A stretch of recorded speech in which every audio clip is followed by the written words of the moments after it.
Thank you. Dr. Jihan, do you think it's reasonable to use an ACE inhibitor in diabetic patients with no hypertension?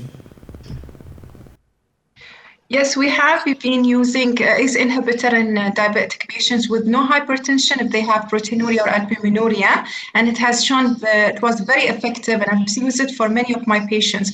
But because they are normotensive, usually we give very small dose, but in terms of albuminuria and proteinuria, it has been shown improvement.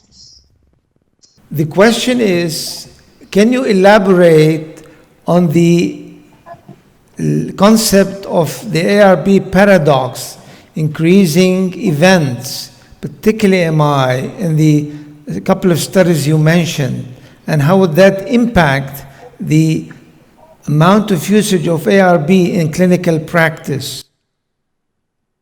The reason, there are several explanations for the ARB paradox.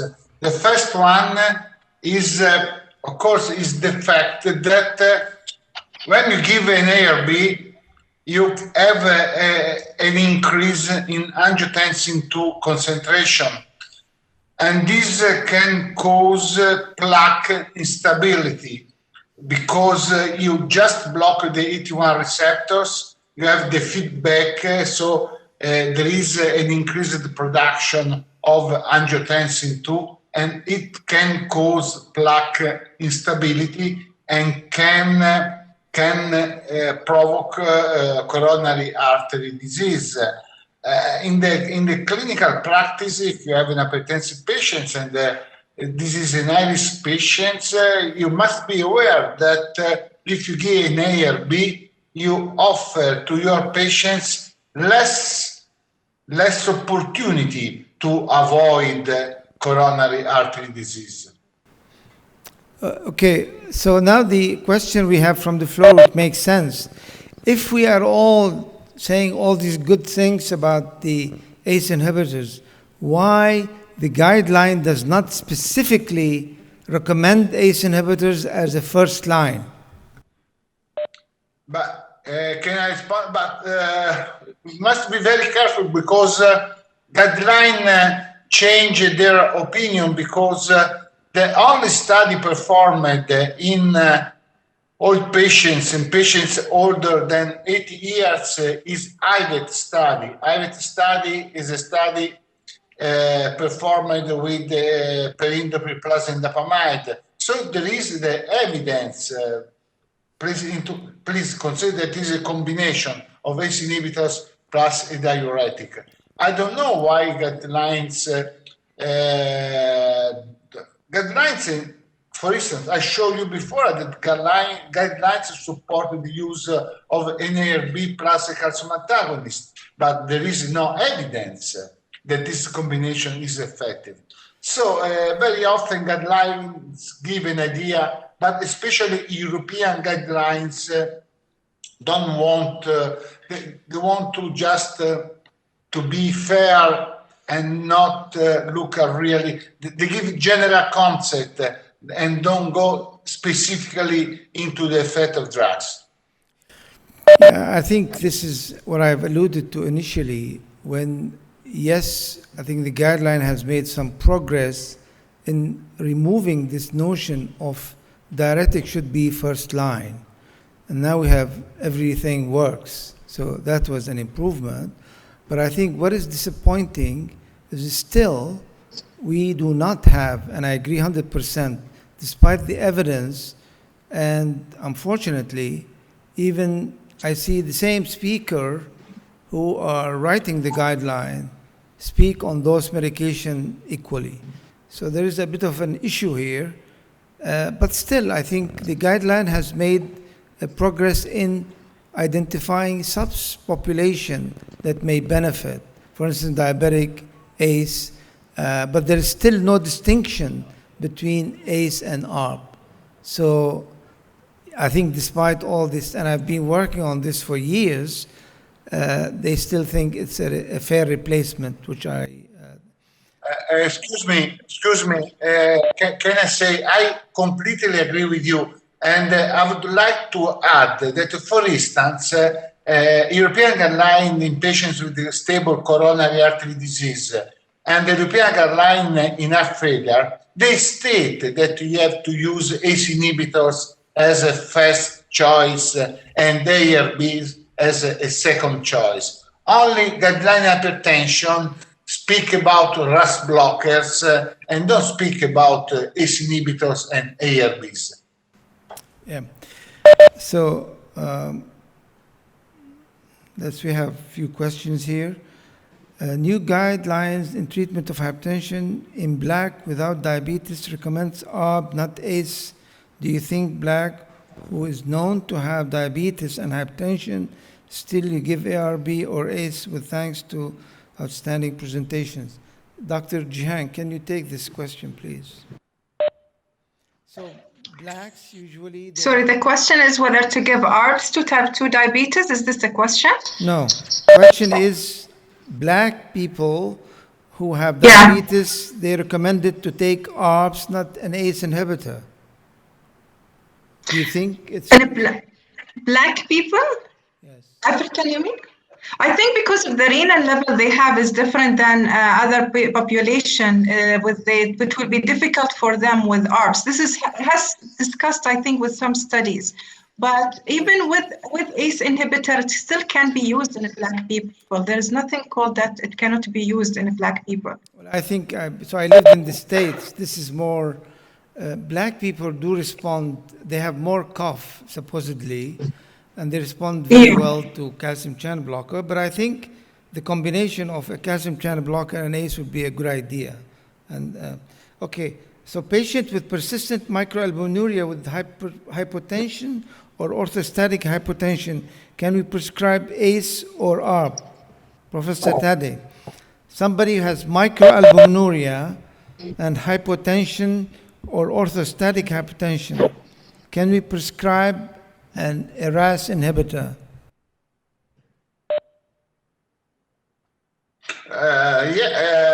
Okay. First of all, if you have patients with orthostatic hypotension, you have to check what is the reason of orthostatic hypotension. And basically, there are very complicated patients. However, in that case, you have absolutely prescribe an ACE inhibitor. There are no specific studies. This is only your clinical ability to adjust the dose. And however, there is no contraindication. The only contraindication in those patients are, for instance, for doxazosine or even high doses of diuretics that can worsen orthostatic hypotension. Yeah, and I just to add, I think in heart failure patients, we use now multiple medication, and I'm surprised how those patients tolerate these medications. So I think it's worthwhile trying.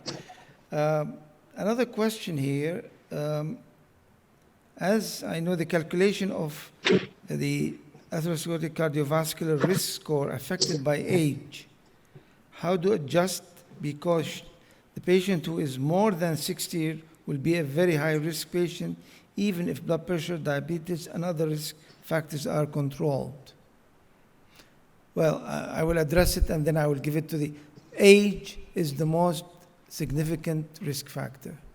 So if you look at the Framingham, as you grow older, the other risk factors the impact become much less because you get much higher points with the age. But Dr. Jihan, do you have any comments on this? You talked about the... I actually totally agree with you. I totally agree with you, Doctor. Age is a very important risk factor. Yeah, but the issue here, what about the impact of diabetes and hypertension in those patients? We need to be very careful in this age group, even the way they respond to antihypertensive medication or diabetic medication. So we need to be very selective for this age group. There is in the guideline, they have recommended some for more than 80 years of age or more, But age, we have to keep it in mind when we prescribe any antihypertensive medication for, especially if they are diabetic already patients, because they are very high risk group. Professor Taddy, can you add to the risk score and how do we approach it? Well, there is a calculation. I don't remember it now, but there's a calculation that we need to do for the score. Yeah, Professor Taddy, you have anything to add to this? Maybe he's not responding. Yeah, I think. A comment. Yeah, go ahead. Okay, but of course, I agree with you. The big problem is that the age is, I agree that this is the most important risk factor. Unfortunately, it cannot be modified, and there is no treatment for that. I think that you have to be very careful about the global cardiovascular risk. Very often, I see patients treated for blood pressure, but not treated for high cholesterol levels, or even patients that continue to smoke or they don't practice physical activity. So you have,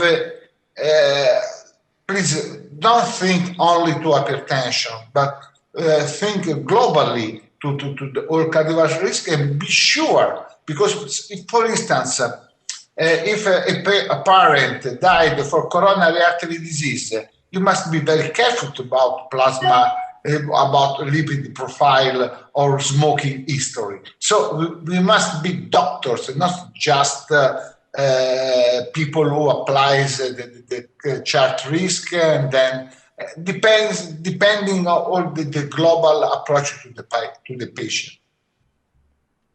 True. And I think I always calculate the risk for my patients.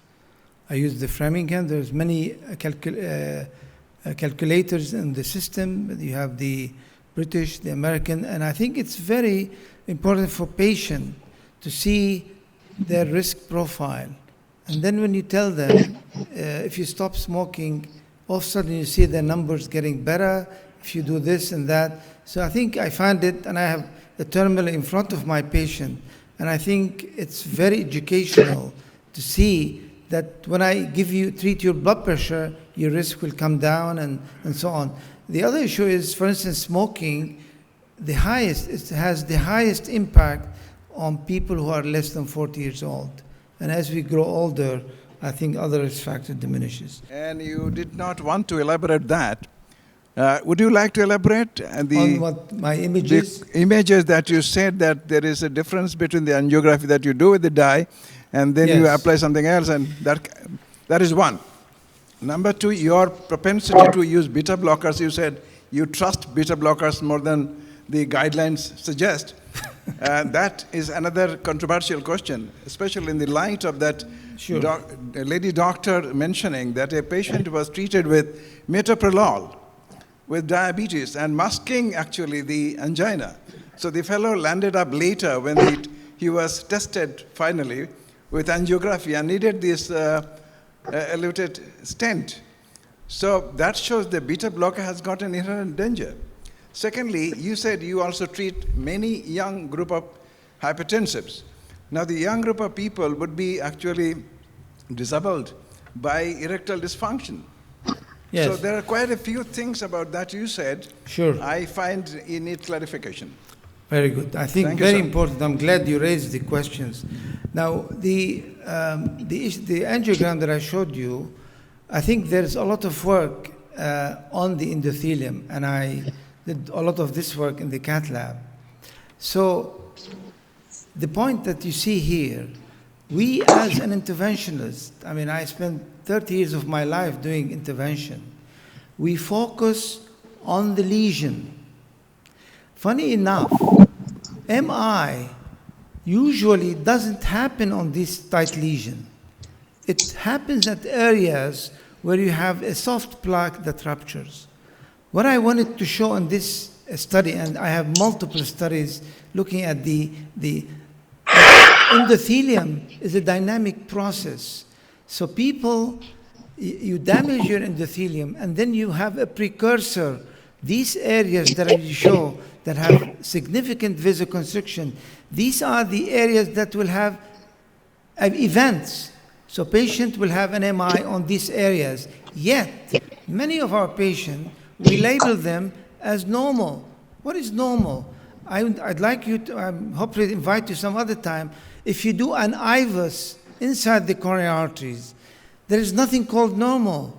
These arteries are angiographically normal. They are loaded with atherosclerosis. So what happened? I had yesterday, somebody who cycled for 20 minutes, next morning, massive heart attack. Where did this come from? So this is the disease is there.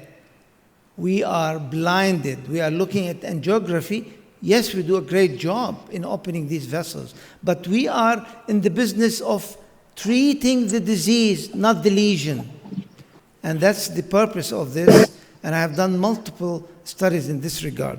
Now, as far as the beta blocker story goes, I think, so the guideline tells us that patient post-MI, patient in heart failure, patient who have tachycardia should be on a beta blocker. So who's left? For me, I think beta blocker should not be used to treat blood pressure with high doses. No. But if somebody walks from the chair to the exam table and his pulse is jumped from 70 to 110, I promise you, this guy will take a beta blocker. So I think the notion is, don't write off any medication. They are individualizing the response. I am not interested in giving young married person beta block. And by the way, I mean, all antihypertensive, they initially lead to impotence or low erection, because the system is used to certain blood pressure and now it's low. So I tell my patient, don't worry, just give it time. So beta blocker is one of the most important medication in heart failure. So now let's see, why is the patient with heart failure different from patient who has coronary artery disease, angina, ischemia? So I think the guideline has been very harsh with beta blocker, and it's not correct. I think you need to look at your patient and individualize, and that was the theme that I wanted to raise during my lecture, is that you have multiple mechanisms, and luckily now we have beta blocker with ACE inhibitor. Excellent. And I usually use the lowest dose possible. Yes. Amazing event. I think this hot topic will continue, AS or IRB. And when we discuss such point, when we have the chance with the, those working in the guidelines, they put this point that the OS data are at least 10 years earlier than the IRB data. When the other notion of intensive cardiovascular reduction, especially with the intensity of a statin therapy, is not there. So probably this is with one have an impact that the result is not the same. As well as during these 10 years, globally, the events of cardiovascular the curve showed declining. So probably those 2 points make them don't have the strong courage to say, start with ACE and then choose the RB if the patient not, tolerate. That is very true. And I think... No, excuse me. You can go ahead. Okay, thank you. This is not true, because the most important meta-analysis, for instance, the one performed by Van Vark, published in European Heart Journal, considered only trials performed in the same age span from 2000 to 2010. Or trial performed or in hypertension or in high-risk patients with at least 75% with hypertension. So basically, the comparison was made among different trials with the same characteristics in terms of patient selection, and also, this is important, performed in the same period. And in these conditions, ACE inhibitors reduce cardiovascular mortality, ARBs do not reduce cardiovascular mortality.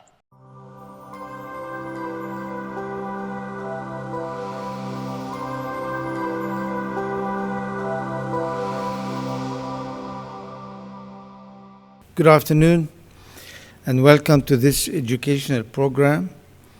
This is a hybrid meeting, so we have audience and we're happy to be out, and it's very nice to be back in action as seeing people face to face, but at the same time we have people listening to us on the net, so I welcome everybody. It's going to be an interesting afternoon. We have prominent speakers, and this is. Let me introduce the program, because this is really a huge amount of work gone into the RAS fact-checking educational program. It's a comprehensive global initiative with the collaboration of world thought leaders in hypertension we produced 7 modules, and it was truly an international effort. People from all over the world who are expert in the field of hypertension came up with 7 modules. Today we will cover 3 modules. Let me go over the modules: weighing the evidence in hypertension, which Professor Tade will talk about. Then we have challenging safety perceptions, beyond blood pressure, focused on vascular protection, which I will be dealing with myself. Then we have special population, heart failure, reduced ejection fraction, myocardial infarction, renal disease, and diabetes, which Dr. Jihan will tackle also. So without further ado, let me introduce our first speaker, Professor Stefano Tade, who will be joining us from Pisa, Italy. Brief production. Dr. Tade's CV is huge, so we have a small summary for you.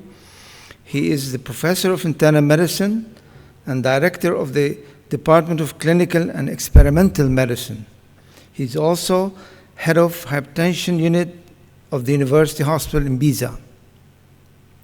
Professor Tade is a fellow of many societies, including the European Society of Cardiology, the International and American Society of Hypertension, European Society of Clinical Investigation, and many other societies. He's been the counselor of the Italian Society of Hypertension.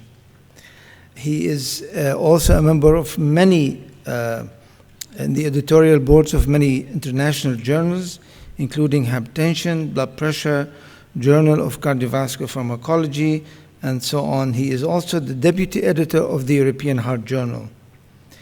Dr. Tade has multiple research interests, primarily the neurohormonal control of peripheral vessels in primary and secondary hypertension. He also has a particular interest in renin-angiotensin system and the endothelium. He has participated in numerous clinical studies, and he has more than 350 original papers, reviews, and editorials. So I'd like to welcome Professor Stefano Tade, who will be talking about weighing evidence in hypertension. You can see the results, very easy to interpret, that the ability of ACE inhibitors and ARBs in terms of blood pressure reduction is absolutely the same. So when sometime we listen that are superior to ACE inhibitor in reducing blood pressure values, that is not correct. Please consider that now we analyze the ACE inhibitors and ARBs as a class. Inside the class, you will see later, we can observe differences. So probably one ACE inhibitor can be less effective than an ARB, or an ARB can be less effective of an ACE inhibitor. We will see later why this can happen. So our first issue, the correct answer is that it's false, because ARBs and ACE inhibitors are similar to reduce blood pressure values. But probably a most important point. Dr. Abdallah will talk about RAS and special population, and it's about diabetes. Thank you. Hello, everybody. I think you've learned a lot about RAS so far. Professor Teddy and Dr. Tamimi has given a wonderful presentation today about RAS system, but now I will just focus more about diabetic patients. So upon completion of this module, participants will be able to explain the influence of hypertension and diabetes on cardiovascular disease, and including the importance of tight control of blood pressure, evaluate the evidence of ACE and ARBs in patients with hypertension and diabetes on cardiovascular morbidity and mortality, evaluate the evidence of ACE and ARBs in preventing chronic kidney disease in patients with diabetes. So are these facts or fake? I think so far, I'm sure you've learned a lot and you will be able to answer these questions, but we'll just go through them during the presentation again. Hypertension and obesity increase the risk of vascular complications of diabetes. Control of blood pressure